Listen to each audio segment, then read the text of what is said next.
hospital, and he has to share his independent study. Can you hear me? Yes. No? Okay. I'm Tony Conway, sorry. My independent study was done on nursing responsibilities in cardiac cath lab and EP patients.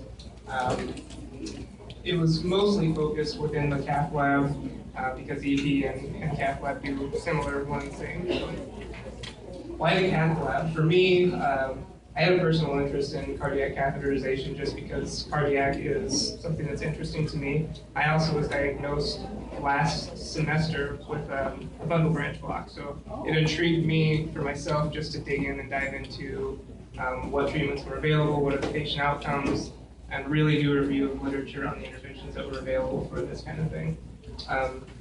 In addition to that, talking with my faculty advisor, I wanted to make sure that my study was involved with something that I wanted to do in the future so that I could put on my resume. So trying to get a job within this unit was definitely a plus for me. And just because of the availability of having such a great cath lab across the street. So that's why I chose it. We set up 6 objectives for learning for this course. I'll briefly go over all of them. I wanted to definitely research what it took to become a cardiac nurse specialist and see what it exactly entailed. Is it a master's program or what kind of education that was? And it turned out it was just a certificate that you could go through. So there were diploma nurses and BSN nurses who were doing this. So that was interesting to me. Explain the risk benefits and role of the nurse specialist within the cardiac cath department. This was something that really surprised me to see how much responsibility is involved in the nurse's role and how much they actually get to do hands-on within the cath lab. Explaining barriers with the nurse and how to overcome them with the patients. Again, going into not just the science and the surgical interventions, but overcoming the anxiety and the stress of what this intervention and what the diagnostics actually are, and see that in each patient. So, relating interdisciplinary dynamics. This was huge for me to be able to see the cath lab and how much it's actually run by the least didactically educated people on the staff. So you see a lot of RRTs and technicians that run this from start to finish, scheduling, getting the cases in, and then seeing them transition and report and translate over to the RN, and then how much those RNs work with an APN and the mid-level providers, and then all the way up to a physician who does literally the least amount of work within the cath lab, which is very interesting for me to see. So it definitely opened my eyes to what's available in the cath lab. Examining how the nurse specialist is successful in the treatment of EDs and what the future of this is. This kind of ties into a research on a review of literature that I did on the interventions, what their success rates were, what patient outcomes were, and I found that only 3% of people with electrophysiology disorder that's treatable have a recurrence of this. So this department is something that truly has life-changing treatments and diagnosis. So very interesting to see. And the nurses are a part of that from pre-op, intra-procedural, and post-op care. And then, of course, developing my presentation that I thought was going to be for a handful of people, and it is for a million people. So thank you for being part of that. So what is a cath lab? You probably can't see very well, but this right here is a picture of a generalized setup cath lab. And essentially what it is a place where you do diagnostics and surgical interventions, all of which are one and the same. So the diagnostics are all invasive, so it's, they are getting written consent to do these procedures. It does not have to do specifically with cardiac. I did get a chance to see a lot of renal cases, a lot of PAD cases, so anything basically vascular where there could be a blockage, which is really neat to see. So again, invasive procedures. They deal with, I would say, a good 60 to 70% of their cases are all scheduled, so there are patients who are coming here knowing that they're going to do a diagnostic with the chance of an intervention to be impaired or implied there. But they also do emergency cases, so if you have an ST elevated MI, you're going to be sent straight here. So it is neat to see how orchestrated it is from scheduled to squeezing in an emergent case. So, The Cath lab team, I kind of mentioned this earlier, there's physicians.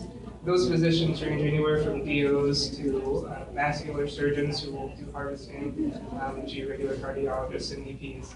APNs and PAs, a lot of them work hand in hand with their physicians and their physician groups. Specialized RNs, did find out there's a lot of ADNs that work here, so there's not necessarily a ton of BSN prepared nurses, which means there's a lot of job availability within this department. Technicians, as I said, there were, I would say those outnumber at least 3 to 1 in the Cath lab. The technicians are wonderful. They run everything from scheduling to choosing the equipment that they need, and they're very educated people.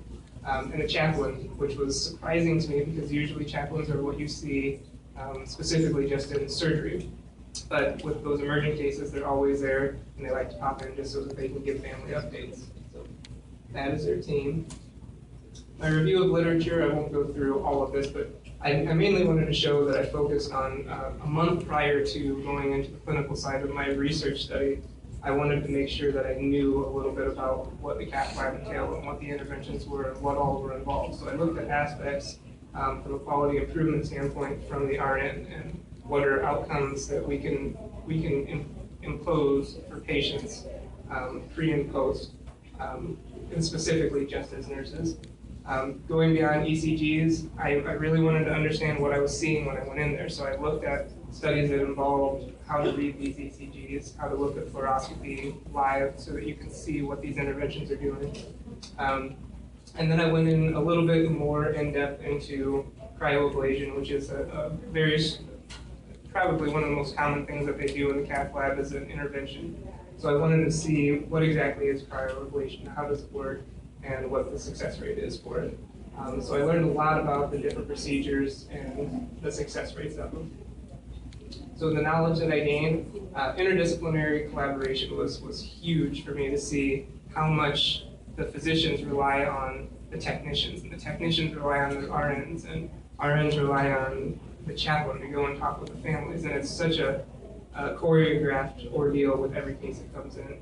The nursing responsibilities, again, I saw nurses who were helping assist in actual interventions and saving people's lives, and really, it was just amazing to see the knowledge that they had in the intervention side of it, and then still being able to care for the patient and help with their emotional needs at the same time. Positive patient outcomes, as I said, how successful the interventions are. Specialized certifications, that just goes along with the cardiac nurse specialist and what you have to do to be at that point. And not just specialized certification in nursing, but the technicians as well, and how much they will do outside of just their radiological technician, all the things that they can do to specialize in that care. And then intra-procedural care, what is involved from wheeling a patient in to possibly 4 hours on the table of an intervention to post-care. So really just a good overall understanding of how that process worked. The structure of the study, I had a faculty advisor, which was Lisa Preston, and she helped me to set up my objectives and stay on track. I had a professional resource. His name was Matt Kolb. He was an associate degree nurse who was studying for his bachelor's degree and then going on as an F&P. So he's very, very well versed in this. He'd been in the Cath lab, I believe, for 11 years, so he had a lot of information and knowledge to share.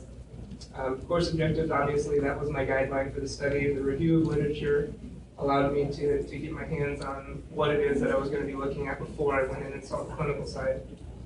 Interviews, this was probably my favorite part of it. I got to sit down with 2 of the better cardiothoracic surgeons and cardiologists and discuss, not what they do, but what they expect nurses to do and what they expect during the procedure and after the procedure, and how they want to see their patient outcomes and how that affects what our practice is.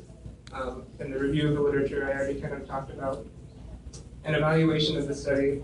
I did a weekly reflection on what it was that I could be doing better and what it was that I wanted to do the following week or maybe the next week during clinical shadowing. And that really helped me to see the weak points in my study and where I should gain more experience or maybe ask more questions in interviews. Staying on task. Just developing the study. This kind of just outlines when and how I did everything, but making sure that I knew my stuff before I went into the Cath lab so that I wasn't just blindsided by everything. And then evaluating and reflecting. I think they're one and the same a little bit. I wanted to make sure that my reflections were part of an evaluation so that I could keep the study going the way that I wanted it to. The value of the study, this has been great for me. I'll be able to put this on my resume. I've made a lot of great personal references and professional references within the hospital. They know my name, they know my face, they know that I want to be here. The physicians at the same time who have their own outside groups. So it's really opened up doors for when I get out of school. I have a lot of opportunity to get a job. So the networking opportunity and professional references.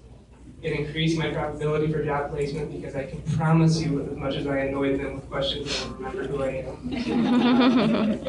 And an increased understanding of complex cardiac disease and the process of surgical interventions. This was taking my independent study along with taking complex class helped tremendously to understand, when we were going over a cardiac section for however many weeks, I could relate that to a specific case that I had seen in the Cath lab and know how they came in, what they did, and what their post-op care was. So overall, it's been a really great experience. And I hated the idea of it in the beginning, but it was actually a straight up.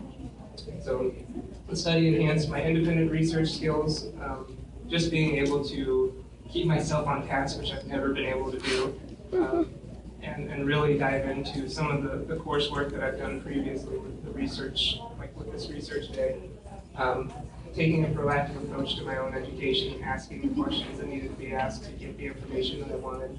The time management skills, getting a good understanding of how everything works together in the hospital in such a critical unit, and just overall understanding of processes.